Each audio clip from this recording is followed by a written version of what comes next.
জয়গুরু, শুভ সন্ধ্যা সকলকে আমার জয়গুরু। আজ আমি পাঠ করছি মাতৃসম্মেলন স্তব সহ পাঠ হতে। এখানে কিছু তাৎপর্য রয়েছে। লক্ষ্মী পূজার তাৎপর্য।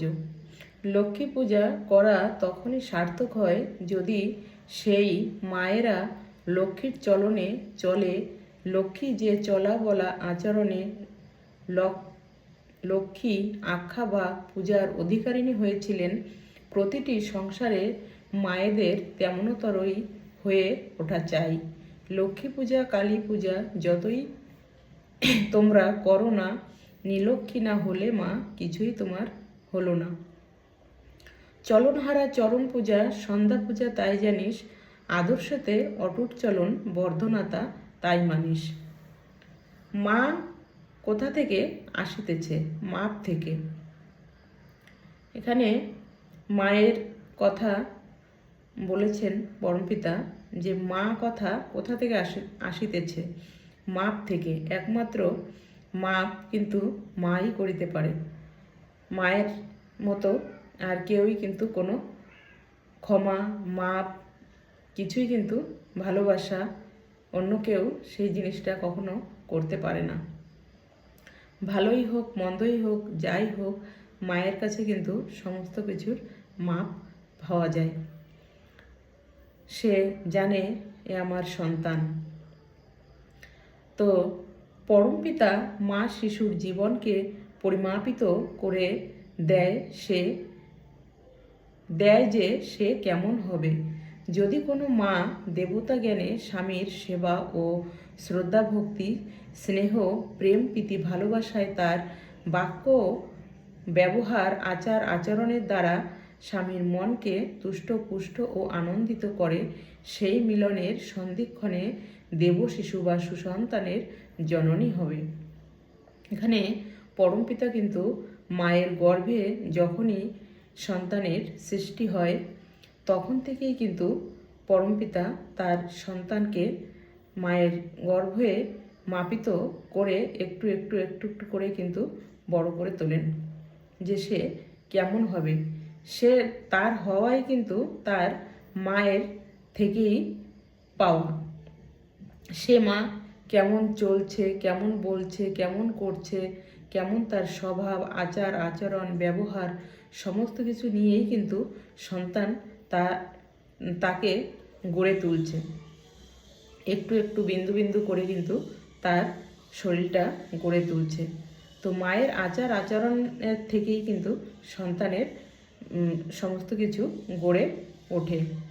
আর যে স্ত্রী সন্তান গর্ভে আসার আগে বা গর্ভে আসার পর থেকে যে স্বামীকে মানে শ্রদ্ধা ভক্তি ভালোবাসা প্রেম প্রীতি সম্মান আচার আচরণ ব্যবহারের দ্বারা তার মনকে যদি তুষ্ট পুষ্ট ও আনন্দিত করে, সেই মিলনের সন্ধিক্ষণে কিন্তু এক দেব শিশুর জন্ম হয় বা সুসন্তানের জন্ম হয়। দেব শিশু বলতে কিন্তু সে হয়তো বড় হয়ে এক সুন্দর মহৎ মানুষ বা দেবীর প্রতি তার ভক্তি শ্রদ্ধা এমনতর মানুষ হয়ে জন্মগ্রহণ করেন, বা সুসন্তান মানে একজন সুসন্তান মানে ভালো সন্তান, যার সর্বদিকে গুণ চলা বলা ব্যবহার আচার আচরণ সুন্দর চারিদিকে, সেই কিন্তু সুসন্তান। তো আবার রাগ দেশ হিংসা কলহ মধ্যে স্বামীর মনকে সংকীর্ণ করে তুললে সেই মিলনে অল্প আয়ু সন্তানের জননী হবে। আবার চোর লম্পট গুন্ডা ও আজেবাজে গল্প ও চিত্ত দর্শনের মাধ্যমে উভয়ের মনকে আড়ানোর সৃষ্টিতে মিলন হলে অমনতর সন্তানের জননী হবে। এখানে প্রথমেই বলেছে সুসন্তানের জন্ম কেমনভাবে হয়, এবং তারপরে বলছেন যেমন রাগ দেশ কলহ হিংসা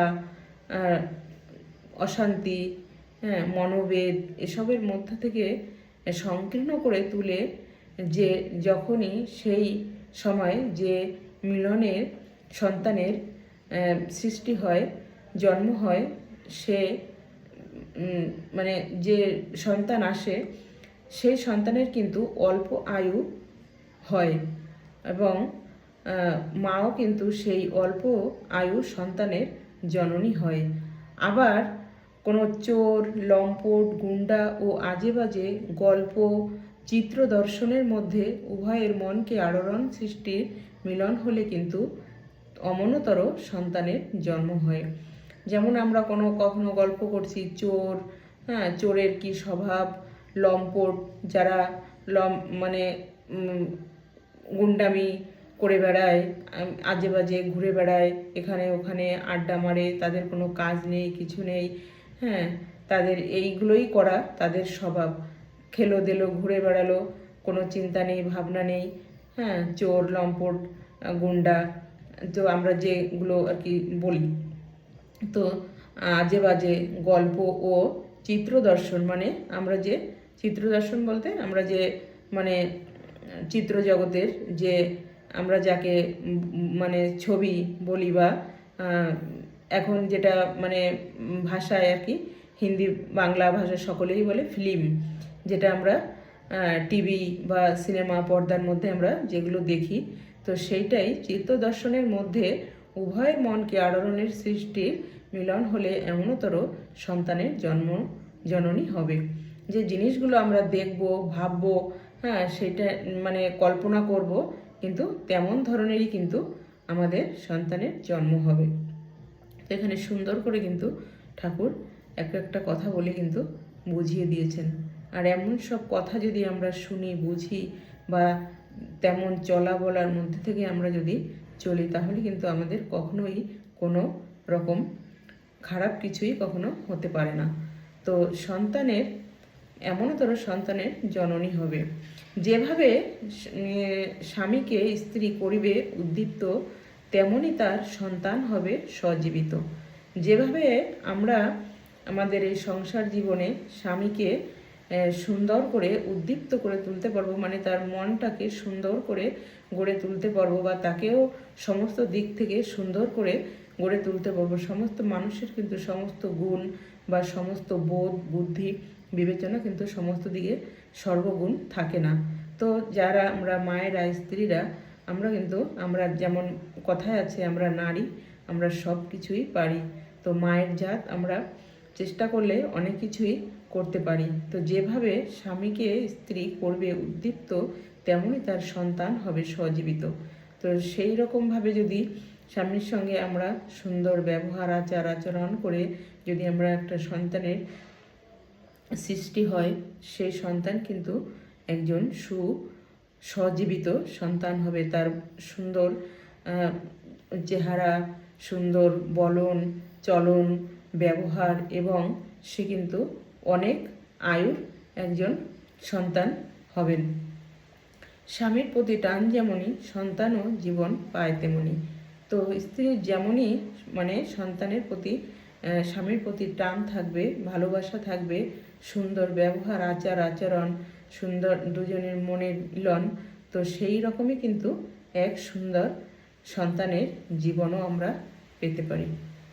তো অপূর্ব সুন্দর ঠাকুরের এই বাণী তো একটু পাঠ করলাম, এবং তার মধ্যে যতটুকু আমার মানে জ্ঞান বুদ্ধি আছে সেইটুকুই আমি কিন্তু একটুখানি আলোচনা করলাম।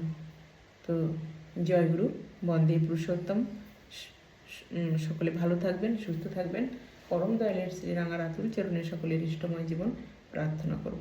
জয়গুরু, বন্দে পুরুষোত্তম।